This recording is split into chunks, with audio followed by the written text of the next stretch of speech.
A pecadora que ungiu os pés de Jesus. E rogou-lhe um dos fariseus que comesse com ele. E entrando na casa do fariseu, assentou-se à mesa. E eis que uma mulher da cidade, uma pecadora, sabendo que ele estava à mesa na casa do fariseu, levou um vaso de alabastro com um unguento. E estando por trás aos seus pés, chorando, começou a regar-lhe os pés com lágrimas, e enxugava com os cabelos da sua cabeça, e beijava-lhe os pés, e ungia com o unguento. Quando isso viu o fariseu que tinha convidado, falava consigo dizendo: se esse fora profeta, bem saberia que essa qual mulher que lhe tocou é uma pecadora. E respondendo Jesus, disse-lhe: Simão, uma coisa tenho a dizer-te. E ele disse: dize, mestre. Um certo credor tinha 2 devedores. Um devia 500 dinheiros e outro 50. E não tendo eles com que pagar, perdoou-lhes a ambos. Dize, pois, qual deles o amará mais? E Simão respondendo disse: tenho para mim que é aquele a quem mais perdoou. E ele disse: julgaste bem. E voltando-se para a mulher, disse a Simão: vês esta mulher? Entrei em tua casa e não me deste água para os pés, mas esta regou-me os pés com lágrimas e me enxugou com seus cabelos.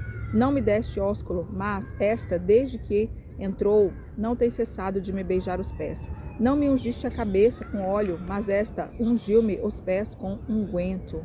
Por isso te digo que os seus muitos pecados lhe são perdoados. E disse a ela: os seus pecados te são perdoados. Disse a mulher: a tua fé te salvou. Vai em paz. Esta mensagem tem queimado muito no meu coração e eu gostaria de compartilhar rapidamente alguns pontos que os fariseus, eles defendiam a estrita observância da lei.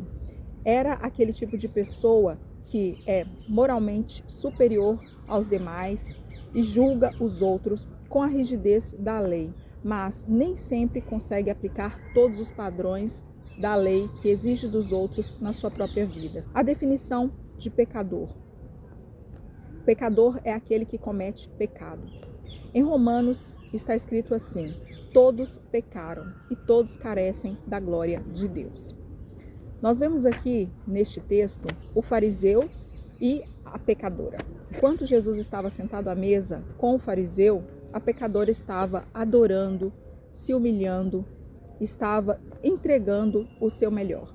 E o fariseu estava numa posição de juiz, pensando que ele também não estava na condição de pecador.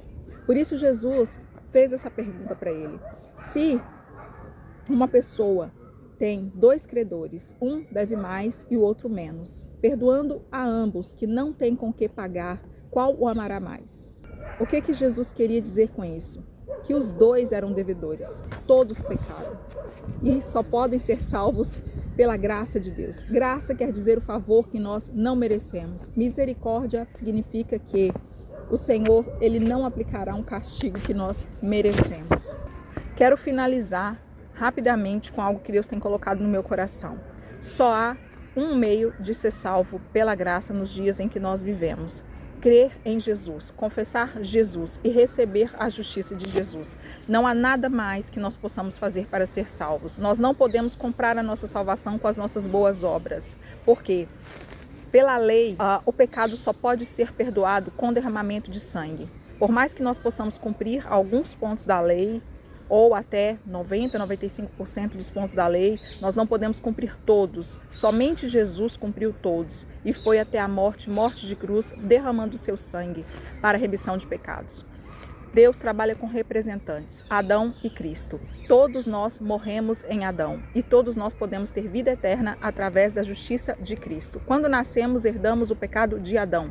Quando confessamos Jesus como nosso suficiente Salvador, herdamos a justiça e somos justificados pelo sacrifício de Jesus Cristo, nosso Senhor. Lei. Vamos lá. O que acontece então conosco? Nós não podemos viver um evangelho legalista, um evangelho que exige que nós possamos fazer para ser salvo, porque nós estamos no tempo da graça, e a graça diz, está feito. A lei diz, você tem que fazer. A graça diz, já está feito, Jesus já fez. Nós não podemos viver debaixo de um evangelho legalista, mas também nós não podemos viver debaixo de um evangelho onde tudo é permitido. Então, onde as pessoas vivem num estilo de vida, já que Jesus já fez, eu não preciso fazer mais nada. Eu posso me entregar ao pecado, viver no pecado, tá tudo certo, Jesus já fez tudo. Também não é por aí. Nós precisamos ter um equilíbrio, sabendo que nós estamos vivendo no tempo da graça. O que eu faço? Eu confesso Jesus como meu Salvador e eu recebo o Espírito Santo de Deus. O Espírito Santo vindo ao meu encontro, habitar em mim, não vivo eu, Cristo vive em mim, Ele vai se encarregar dessa missão de me tornar cada dia mais parecido com Cristo. Eu observo a cruz, eu observo a palavra, eu observo o caráter de Jesus, eu ouço o Espírito Santo e Ele vai se relacionando comigo e vai transformando o meu caráter cada dia mais. Esta é a mensagem da cruz, esta é a mensagem da graça. A vereda dos justos é como a luz da aurora que vai brilhando mais e mais até ser dia perfeito. Carta de Raabe às mulheres da geração. Mulher, já te sentiste rotulada pelo teu passado? Esta carta é para ti. O meu nome é Raabe e por muito tempo eu fui conhecida apenas por um título, como prostituta, mas isso não é tudo o que sou e nunca foi. Sim, eu morava em Jericó, sim, eu carregava marcas de escolhas e circunstâncias, mas acima de tudo, eu carregava uma fé inesperada. Quando ouvi falar do Deus de Israel, algo despertou em mim, e quando tive a oportunidade de proteger os espias hebreus, eu escolhi crer, escolhi agir com coragem, escolhi posicionar-me, mesmo sem garantias. Deus viu-me, separou-me, resgatou-me e mudou a minha história. Hoje quero lembrar-te disso. Tu não és o que fizeram contigo, tu não és o que disseram sobre ti, tu és o que Deus decide escrever a teu respeito. Ele tirou-me do lugar da vergonha e colocou-me na linhagem do Messias. Ele chamou-me pelo nome, não pelo rótulo. Ele deu-me uma nova identidade. Talvez estejas cercada por muros altos, como os de Jericó, mas nenhum muro é alto demais para impedir o amor de Deus. Talvez a tua história tenha capítulos escuros, mas Ele é o especialista em reescrever histórias com graça. Ele transforma feridas em testemunhos. Ele usa improváveis para cumprir promessas. Ele vê valor no mundo só vê rótulos.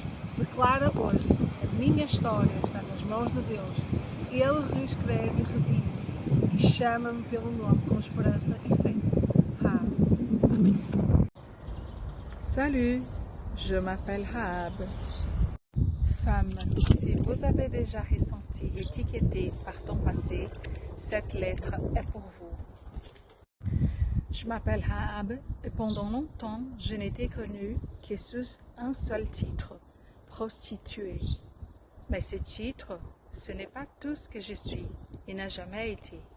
Oui, j'ai vécu à Jéricho. Oui, j'ai porté les marques de mes choix et de mes circonstances, mais surtout, j'ai porté une foi inattendue. Quand j'ai entendu parler de Dieu d'Israël, quelque chose s'est réveillé en moi, et quand j'ai eu l'opportunité de protéger les espions hébreux, j'ai choisi d'y croire. J'ai choisi d'agir avec courage, j'ai choisi de me positionner, même sans garantie. Dieu m'a vu, m'a séparé, m'a sauvé et a changé mon histoire. Et aujourd'hui, je suis ici pour vous rappeler, vous n'êtes pas ce qu'ils ont fait avec vous. Vous n'êtes pas ce que les gens parlent à votre sujet. Vous êtes ce que Dieu a décidé d'écrire à propos de vous. Il m'a enlevé d'un endroit de honte et il m'a placé dans la généalogie du Messie.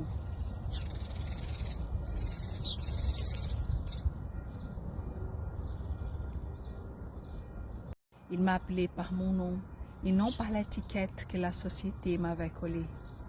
Il m'a donné une nouvelle identité.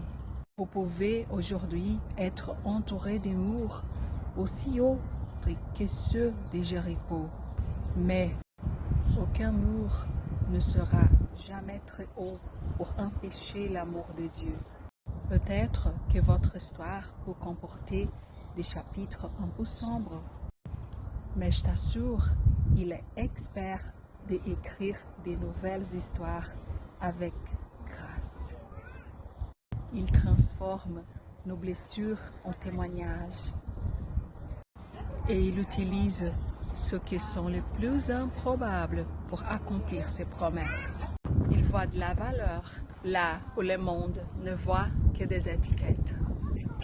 La déclaration d'aujourd'hui est celle-ci. Mon histoire est écrite par la main de Dieu.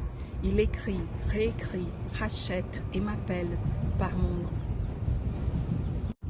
Avec amour, espoir et foi, Rahab.